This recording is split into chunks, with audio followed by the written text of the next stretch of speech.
Okay.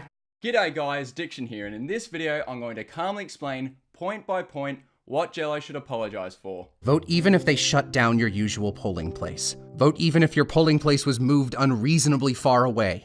Vote even if they make it hard.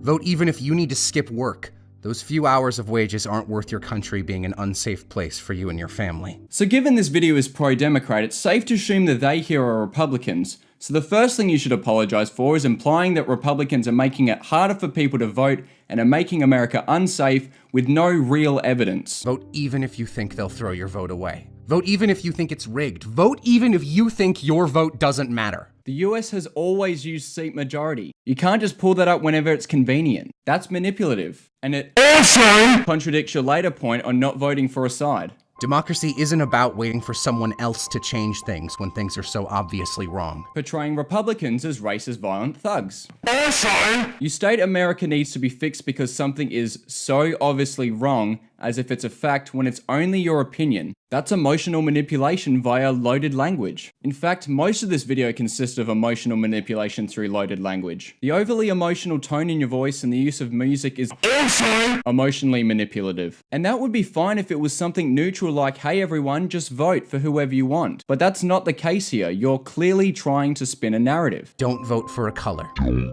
vote for a color. You say don't vote for a color, yet you use your party's color during the majority of the video. When you do use the other party's color, it's only when you're criticizing them. That's hypocritical. Don't vote for a color.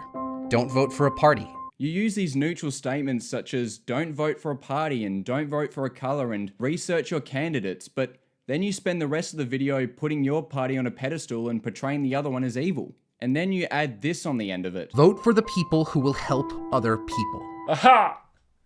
Well, that's quite a segue. Portraying Democrats as the one party that helps people, which implies that Republicans don't. And for those who actually believe this, let me break this down for you.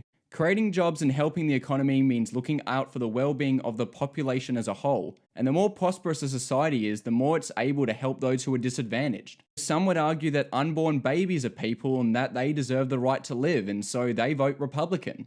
Because that's what a government is for. Misleading your audience with the idea that the point of a government is to help people. It's not inherently bad for a government to help people, but that's not its primary goal. That's charity. There's nothing wrong with having backed the wrong horse. There is something wrong with seeing that horse running towards a cliff and refusing to get off. Stating the current government's running off a cliff as if it's a fact, when again, it's just your opinion. And in stating it like it's a fact, you claim that it's wrong to not switch sides to Democrat.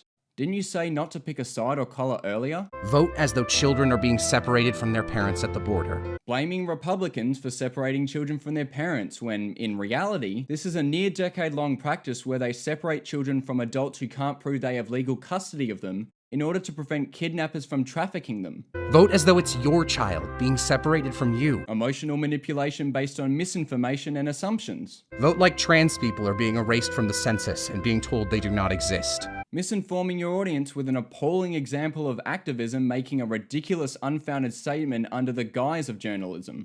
Vote like a black man was hanged from a tree for protesting police violence. The same thing repeated, except this one straight up lies. Vote like your president is a nationalist, because he is. Acting as if nationalism is comparable to something like white supremacy. Vote like the term alt-right is now a household term for fascism and hate, because it is. Implying that the fact alt-right is now a household term has something to do with Republicans, when it's actually due to numerous left-wing media outlets throwing the term around like it's a game of dodgeball. Even left-wingers like Jordan Peterson have been called alt-right for taking a classical liberal stance against forced speech. Vote like Jewish people are being gunned down in a synagogue like it's 1939, because they are. Implying that it's Republicans or Trump's fault that someone who was anti-Trump killed Jews in retaliation of Trump recognizing Israel as a state of Jerusalem. It's bad enough that you've used emotional manipulation throughout this video, but using a massacre?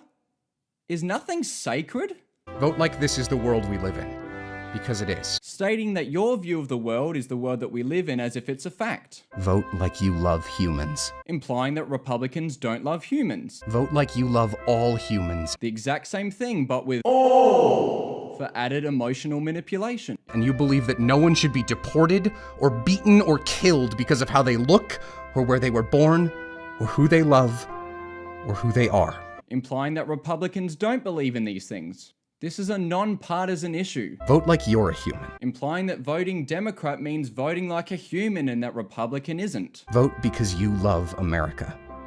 Because you know it's broken. Stating your opinion that America is broken as if it's a fact, and in doing so implying that voting Democrat will fix this apparently broken America. All this considered, this is the final thing you should apologize for. Creating and uploading a video that is biased and misleading in nature to influence your audience and promote your political point of view, using loaded language to produce an emotional response to the misleading information that you presented rather than a rational one. In other words, creating and uploading propaganda. Hey guys, thanks for watching. If you agree with any of the points I made, feel free to share them around. That's it for this video. I love you, God loves you, and God bless.